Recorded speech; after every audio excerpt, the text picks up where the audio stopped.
হরিপুর গ্রামে থাকতো সুদেব আর ভূদেব, দুই বন্ধু। পাশাপাশি থাকলেও একজন দিন আনি দিন খাই, তো আর একজনের পয়সার অভাব নেই। তবে সারাদিন খাটাখাটি করে যখন সুদেব আর তার পরিবার শান্তির ঘুম ঘুমতো, তখন ভূদেব আর তার বউয়ের ঘুম ধরে না। খালি ভাবে কি করে আরো অর্থ উপার্জন করা যায়। কিন্তু একদিন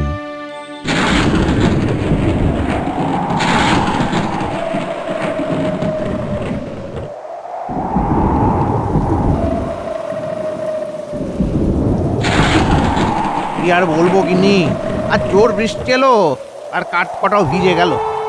তাই হাটে বেচা কেনাও হয়নি। একই গো, তবে এবার আমাদেরও কি হবে? ঘরে তো খাবারের একটা দানাও নেই।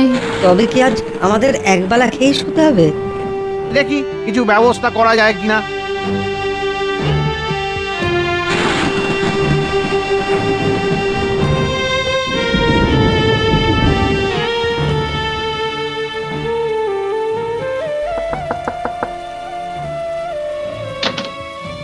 ব্যাপার সুদেব, এত রাতে দরজা ধাক্কা দিচ্ছ? ভাই দেব, বড় বিপদে পড়ে এসেছি। বাড়িতে একটু দানা পানিও নেই গো। তাই ভাবলে আমরা এখানে লঙ্গরখানা খুলে বসে আছি? হ্যাঁ, আক্কেল বলিহারি তোমার। রাত দুপুরে এসে কিনা দরজা ঢুকছো? না না, এখানে তোমার কিছু জুটবে না, যাও তো, যাও যাও।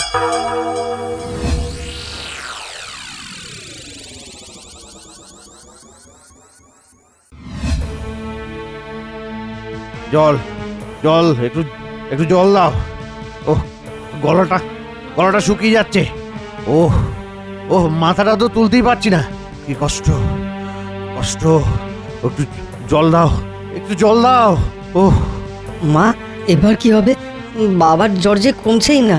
একে তোর বাবার এই অবস্থা, তার উপর সংসারের এই হাল, সবই কপাল, সবই কপাল।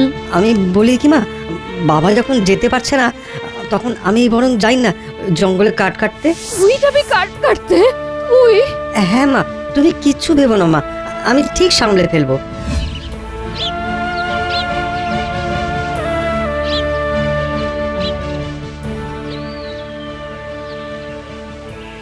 জঙ্গলে তো চলে এলাম, কিন্তু এবার কি করি? চারিদিকে এত বড় বড় গাছ। না, আমি বরং আমার এই নাগালের মধ্যে ছোট্ট একটা গাছ খুঁজি।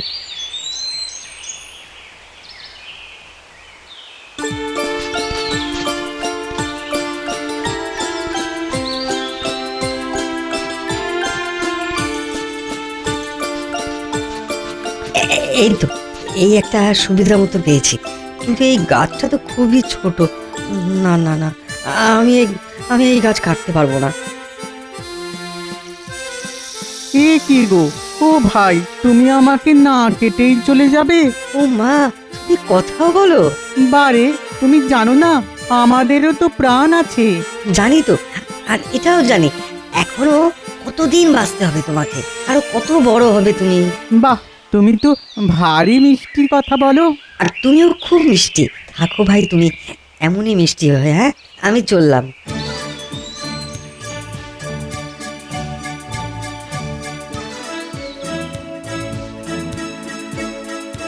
এই গাছটা তো বেশ বুড়ো, কিন্তু একে বা আমি কাটি কি করে?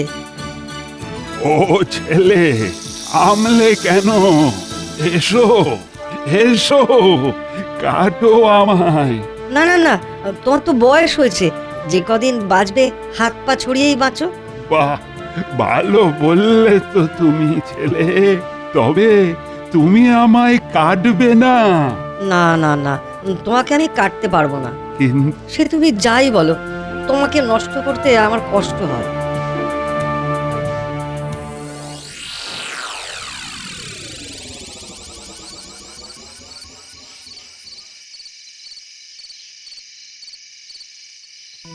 এই তো এই তো ছেলে ফিরে এসেছে। মুখ দেখে তো মনে হচ্ছে এমন কিছু করে উঠতে পারেনি। না না, যত কষ্টই হোক, কাল আমি আবার জঙ্গলে যাব আর গাছও কাটবো।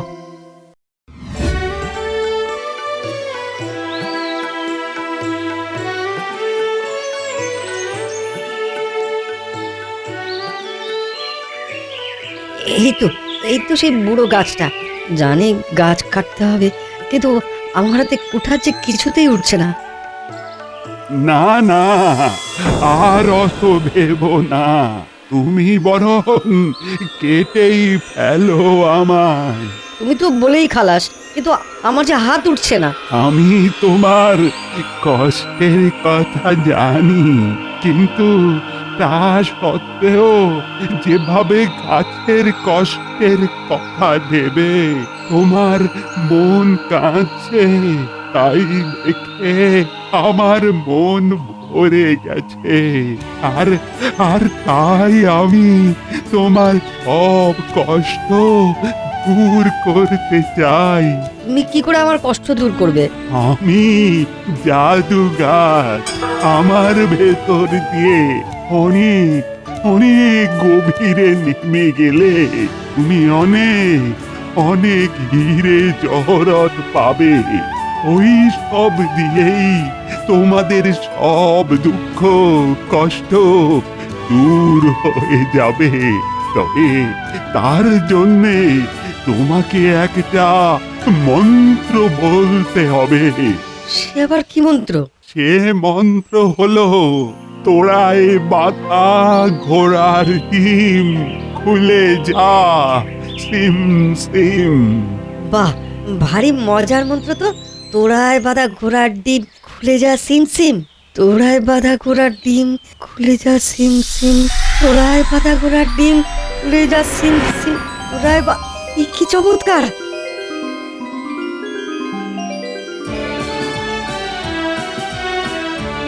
তো দেখছি 7 রাজার দল এক জায়গায় জড়ো করা আছে। হিরে মুক্ত সোনা দানায় ভরে আছে চারিদিক। তবে এত কিছু আমার কি দরকার? আমি বরং বেছে বেছে 3টে হিরেই নি এখান থেকে।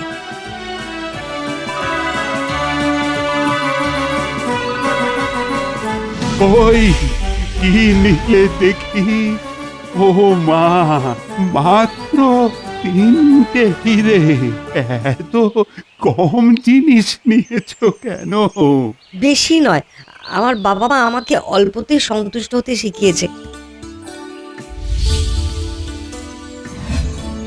কিছুদিন পরে ওই 3টে হিরে বিক্রি করে সুদে পাকা বাড়ি বানায়, একটা দোকান বানিয়ে ছোটখাটো ব্যবসা শুরু করে।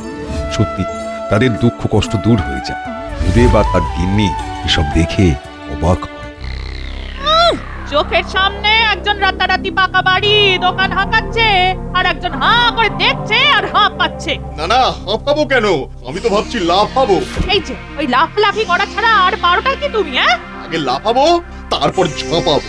এই এই ঠিক করে বলো দেখি, তোমার মতলবটা কি? লাফিয়ে ঝাঁপিয়ে আমি এক্ষুনি চেপে ধরবো সুদেবকে। রাতারাতি ওর এই বাড়াবাড়ির খবর আমায় জানতেই হবে। যাক যাক যাক, তোমার মাথায় ওই বুদ্ধিটা এসেছে, এটাই যথেষ্ট। ওকে গিয়ে চেপে ধরলেই আসল কথাটা জানা যাবে। হ্যাঁ, এই যে ভাই সুদেব, কারবার তো বেশ রমরমিয়ে চলছে তাহলে। কিন্তু রাতারাতি কোথায় কি কলকাঠি নাড়লে ভাই? দেখো কোথায় টাকার গাছ পুঁতেছে, গাছ ছাড়ছে আর টাকা পড়ছে। না না না, টাকা আর কোথায়? সবই তো ফাঁকা। আমাদের তো চেয়ে চিনতে চলে। হ্যাঁ হ্যাঁ, ওই ওই এদিক ওদিক করে যা কিছু জমেছিল অল্প স্বল্প। বুঝতে পেরেছি। সোজা আঙুলে ঘি উঠবে না। তবে ভালোই ভালোই বললে ভালো, না হলে পুলিশের নালিশ করে হাজতে ভরবো, এই বলে রাখলাম তোমায়। হ্যাঁ না না না, আমি বলছি এটা আমার বাবা মায়ের কোনো দোষ নেই। এইসবই ওই জঙ্গলের ওই জাদু গাছের দান। ওর কাছ থেকে পাওয়া ধন সম্পত্তির জোরেই আমাদের কপাল খুলেছে। বটে, তবে তো ব্যাপারটা সত্যি কিনা আমাকেও পরখ করে দেখতে হচ্ছে।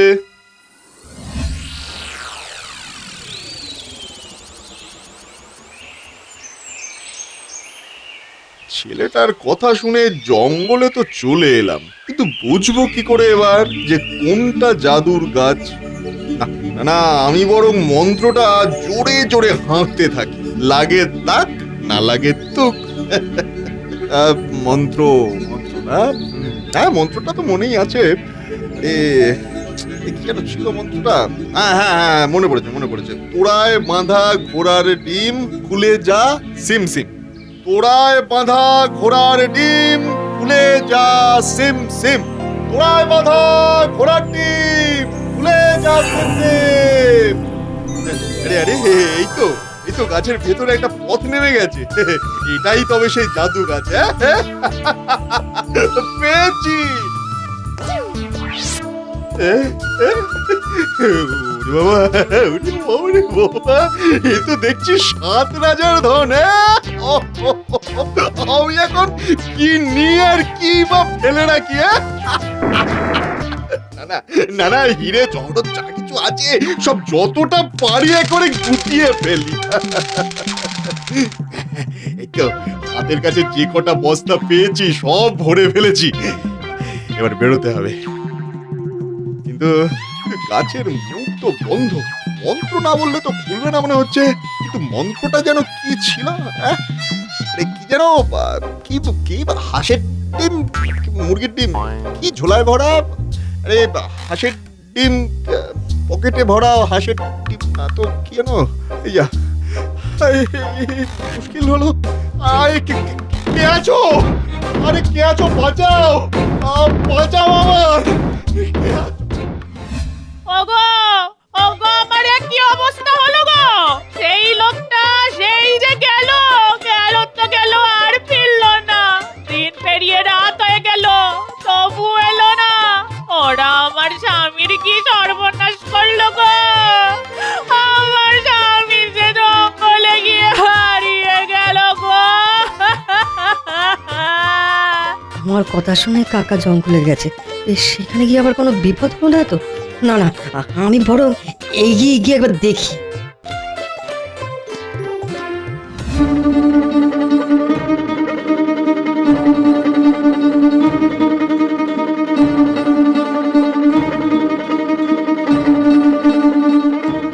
সারা জঙ্গল ঘুরে ফেললাম, কিন্তু কোথাও তো দেখতে পেলাম না।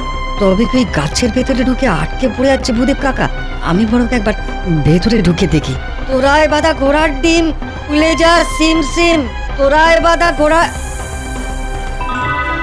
এই তো যা ভেবেছিলাম ঠিক তাই, ভেতরে ঢুকে কাকা আটকে পড়েছিল।